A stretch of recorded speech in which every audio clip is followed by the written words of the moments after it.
काय म्हटलं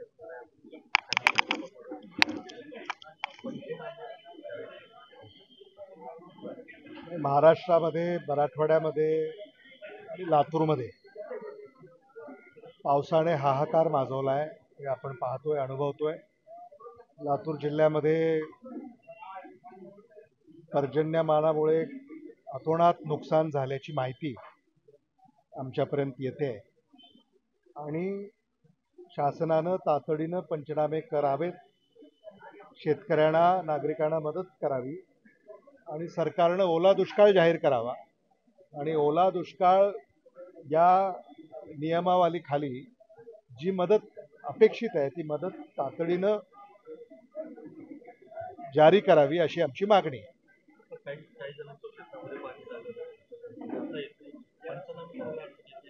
सरसकट पंचनामे केले पाहिजेत. आता काही मंडळामध्ये अतिवृष्टी झाली आहे त्याची नोंद शासनाकडे आहे आणि ज्या मंडळामध्ये अतिवृष्टी झाली आहे तिथं काही पंचनामे करायची गरज नाही. त्यामुळे तिथं तर सरसकट मदत ही केली पाहिजे हा शासनाचाच नियम आहे. आणि जिथं पर्जन्यमान समजा त्या निकषाच्या खाली झाला असेल तिथं पंचनामे करावे लागतील. तर पंचनामे जलद गतीनं करावेत असा आग्रह आमचा आहे. नाही, या संदर्भामध्ये आता हे जे काही पंचनामे होतील त्याच्यामध्ये आता आम्हाला अशी माहिती मिळते की पीक विमा ॲप जो आहे तो उघडत नाही आणि त्याच्यामुळं शेतकऱ्याला पिकाचं जे नुकसान झालं ते नोंदवता येत नाही. त्यामुळं ते नाही नोंदवलं तर मग पिकाचं नुकसान झालेला त्याची पीक विमा सुद्धा त्याला मिळत नाही. त्यामुळे ऑफलाईन पद्धतीनं सुद्धा आता शासनाने या नोंदी घ्याव्यात, ही सुद्धा मागणी आमची असते. सर, मुख्यमंत्री राहिलेले अशोकराव चव्हाण काँग्रेसने दोनदा मुख्यमंत्री केलं त्यांना. त्यांचे वडील देखील काँग्रेसमध्ये मुख्यमंत्री होते, गृहमंत्री होते आणि आता भाजपमध्ये ते गेले आणि आता ते काही मुख्यमंत्री नाहीत किंवा महत्वाच्या पदावर नाहीत. पण त्यांना असं वाटतं की मुख्यमंत्री पदावर असतानाचा जो काळ होता तो वनवास होता. मला असं वाटतं ते कुठल्या संदर्भानं बोलले असं मला याची कल्पना नाही. आणि 14 वर्षच का त्यांनी आकडा सांगितला, कारण ते 70 वर्ष काँग्रेसमध्ये आहेत. म्हणजे स्वातंत्र्याच्या काळापासून चव्हाण कुटुंबीय काँग्रेसमध्ये आहे आणि 14 वर्षाचा वनवास हा संदर्भ माझ्या तरी लक्षात आलेला नाही. गट कारस्थान केलं गेलं म्हणतात. ते महत्वाच्या पदावर, सर्वोच्च पदावर राज्यामध्ये मी असताना काँग्रेसमधल्याच नेते मंडळींनी माझ्या विरोधात गट कारस्थान केलं आणि त्यामुळे मला पदावर जावं लागलं. मला असं वाटतं की तो इतिहास आहे आणि इतिहासाच्या ज्या सगळ्या घडामोडी आहेत त्या सगळ्यांसमोर आहेत. त्याच्यावर आता आपण काय टिप्पणी करणार. जिल्हा परिषद आणि पंचायत समितीच्या निवडणुका ज्या आहेत ते उघडलेल्या आहेत. भाजपनं जोरदार तयारी केलेली आहे. त्यांच्या व्यूहरचना करते तशाच पद्धतीनं काँग्रेसची कशी तयारी. काँग्रेस सुद्धा तळागाळामध्ये लोकांपर्यंत जाण्याचं काम आम्ही सुरू केलेलं आहे.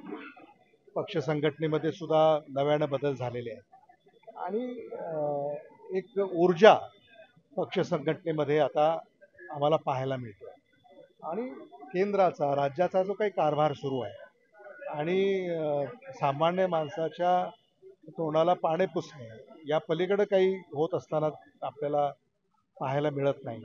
अनेक स्तरावर शासन हे अपयशी ठरत आहे.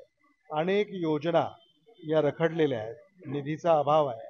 जिथं निधी आहे तिथं भ्रष्टाचार आहे आणि अरेरावी आहे. त्यामुळं या सगळ्याच संदर्भाने शासनाला याची मोठी किंमत सत्ताधाऱ्यांना मोजावी लागेल असं वाटतं. लातूर ग्रामीणचे जे आमदार आहेत रमेश कदम यांनी ग्रामीण मतदारसंघ सोडून लातूर शहर मतदारसंघामधली काही कामं आहेत जी डीपीटीसी मधून मंजूर करून घेतलेली आहे. कसं पाहताय? मला असं वाटतं की लातूर शहरामध्ये आता काही लोकप्रतिनिधी महापालिकेमध्ये नाही आहेत आणि त्यामुळं प्रशासकीय काळामध्ये लोकप्रतिनिधींच्या शिफारशीनुसार किंवा प्रशासनाच्या बृहत आराखडा जो त्यांचा असतो विकासाचा त्यानुसार ती कामं मंजूर केली जातात. त्यामुळं कोण कुठं आता शिफारशी करतंय किंवा कोण कुठं कामं मंजूर करून आणतंय हे आता शासनकर्त्यांनाच याची स्पष्टता द्यावी लागेल. शेवटी संवैधानिक अधिकार म्हणजे मग ते खासदार असतील, आमदार असतील, त्याच्यावर सुद्धा आता अतिक्रमण जर होणार असेल तर हा एक नवा विषय चर्चेला येतोय. दादरमध्ये लाल रंग फेकला गेला नाही आणि ते निषेधार्ह आहे आणि मला असं वाटतं सरकारच्या ज्या काही साधारणतः गृह खात्याकडनं त्याची साधारणतः दक्षता बाळगायला हवी होती, पण ती बाळगण्यात आली नाही असं दिसतंय. त्यामुळं त्याच्या मागे कोण आहे याचा शोध त्यांनी घेतला पाहिजे आणि असे प्रकार पुढे घडणार नाहीत याची दक्षता बाळगली पाहिजे. कुठेतरी राज्यामध्ये कायदा सुव्यवस्था बिघडवण्यासाठी आता कायदा आणि सुव्यवस्था राहिली कुठं राहिली. त्यामुळं बिघडवण्याची आता म्हणजे परिस्थिती निर्माण झाली. मला असं वाटतं की कायदा आणि सुव्यवस्था राज्यामध्ये आता अनेक वर्ष आपण चर्चा करतोय ती राहिलीच नाही.